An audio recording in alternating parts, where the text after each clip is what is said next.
Oh, Mo. Welcome to the Know, I'm Ashley Jenkins. And I'm Gus Sorola. Welcome to the PS4, where greatness and sometimes copyright theft awaits. Sony's been getting a little bit of heat over the last few weeks about one PSN indie game that they've been actively promoting, which turned out to be hilariously full of allegedly stolen assets from other video games like Skyrim, World of Warcraft, and Super Smash Bros. You know, small titles. Maybe you haven't heard of those games before. You know, it'd be understandable. So it looks like the company may be finally responding to the complaints. They've taken the game's trailers down from the official PlayStation YouTube channel. The game's listing has also been removed from Amazon. The game in question is called Solbrain Night of Darkness, which just got its PC release date back in June and launched on PSN just a couple weeks ago.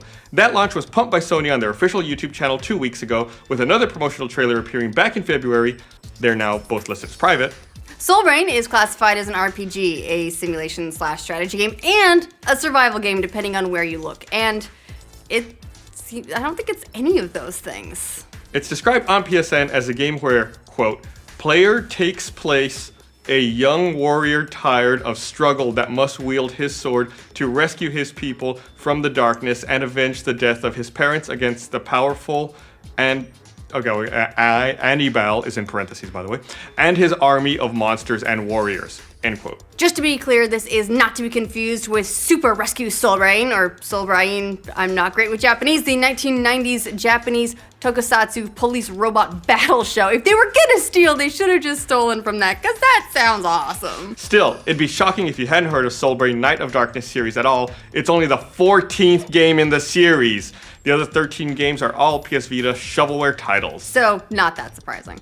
The illustrious series was created by Lightning Game Studios, who, according to their now deleted Twitter page, is based out of Tokyo, although one of their trailers has a Brazilian flag on it, so who even knows? They've also recently deleted their Unity profile. Ouch. That's probably because Solbrain's big console debut and PC launch doesn't seem to be going very well so far. Nope. Because according to some observant fans across the internet, it's chock full of stolen assets from other games, including Skyrim, Terra, and even Ori and the Blind Forest. What? How do you mix all of that together? It's impressive, Yeah. almost. I mean, they do say that copyright theft is the sincerest form of flattery. It's actually hard to tally up all the things in the game which look stolen, but we'll keep it as brief as possible. For starters, the main character's shield looks like a direct rip of Skyrim's dragon scale shield. There's also the main character's outfit, which holds some striking similarities to an outfit worn by the Elan race in the MMO Terra.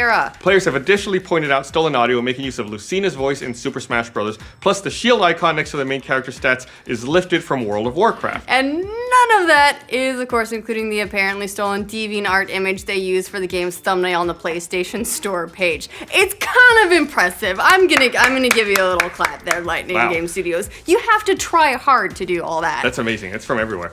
We could try to give Lightning Game Studios the benefit of the doubt here. After all, there's a chance that they came to use those assets in their game by legitimate means, or, you know, maybe it's all just a coincidence. Yeah, just a coincidence. But then there's the trailer's music, which is 100% ripped from Ori and the Blind Forest. And you don't fuck with Ori, or you fuck with me.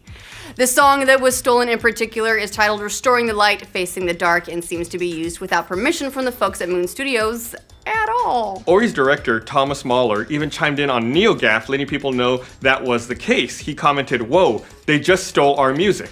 The comment closed out with a frowny face, so he's really upset, you can tell. Serious business when you have the frowny face. According to Kotaku, Mahler is in touch with Ori's publisher to get this sorted out. But I'm sure, look, we've got to just be a little bit too hard on the game, right? Surely it's got to be doing something really good to have landed official promotion from Sony. And what better place to get a second opinion other than Amazon, where one reviewer, conveniently named Amazon Customer, I wonder if that's on their birth certificate, has given the game 5 stars. Wow! Totally not someone from Lightning Game Studios, we promise. Amazon Customer writes that the game is, quote, perfect in every aspect, quote, has hours upon hours of entertaining content and, quote, redefines RPG. I bet it does. They also advise that the game has other uses when you're finished with it, like a drink coaster, toilet paper, something that will make women flaunt over you. Interesting. Part of the reason that all this is so funny is that it's pretty rare to see something with this kind of dubious quality, not to mention legality, getting an official promotion by the PlayStation brand. We're sort of used to seeing this kind of thing happen in the App Store or on Steam, where the ecosystems are kind of out of control, huge, but PSN's a different matter. It's theoretically kind of curated. One of the more notable cases of video game asset theft most recently was with the game Orion, which got hit with the DMCA takedown from Activision over assets taken from Call of Duty, another independent game, yeah. It wasn't the first time the developer was accused of theft either, having pulled assets from other games in the past as well. Each time they insisted it was just a coincidence or a mistake, but it kept happening. Years back, point-and-click adventure game Limbo of the Lost by Majestic Studios was found to blatantly plagiarize assets from as many as a dozen games, including World of Warcraft, Elder Scrolls IV Oblivion, Diablo 2, and Return to Castle Wolfenstein. Man, World of Warcraft and Elder Scrolls just can't catch a break with this stuff. The game's publishers, of course, later stopped distributing the game once they learned it was basically the video game form of a drug mule. Ouch. We're picking on Steam a little bit, Yeah, it's but because it's fun. every now and then this can happen on consoles too. Most recently, Wii U developer Ninja Pig Studios was accused of stealing pixel art from an indie developer for their game Jumpy Cat. The developer maintained their innocence but decided to pull the game down from the Wii U eShop anyway. You can imagine that Sony will be a little bit tighter with that quality control in the future, although it'll probably be hard to live this one down. It's gonna get turned into a meme or something. They did officially promote the game after all. At the time of writing, the game is still live on PSN.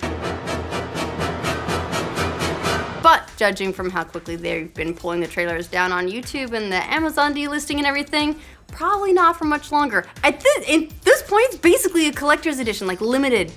You're not gonna get it anymore. It's like those fan games that keep getting taken down. Except it's worse than like every fan game because those actually seem pretty good and this is awful. So if you're thinking about releasing 13 Vita games and a shoddy asset stealing sequel on PS4 and PC, and why wouldn't you? Rethink that business strategy just a little bit. The internet will find you out. What do you guys think of Solbrain Night of Stolen Video Games? Let us know in the comments. For future updates on alleged video game asset theft, like this video and subscribe to The Know. Alleged. They also stole the font from The Legend of Zelda. Oh yeah, the Legend of Zelda font. They stole the Legend of Zelda font. Yeah, the game's logo is the Legend of Zelda font. I'm gonna go look this game up right now. It's like It's a train wreck. I'm tempted to just like throw $15 away on it so that I can play it for 2 minutes and laugh the whole time.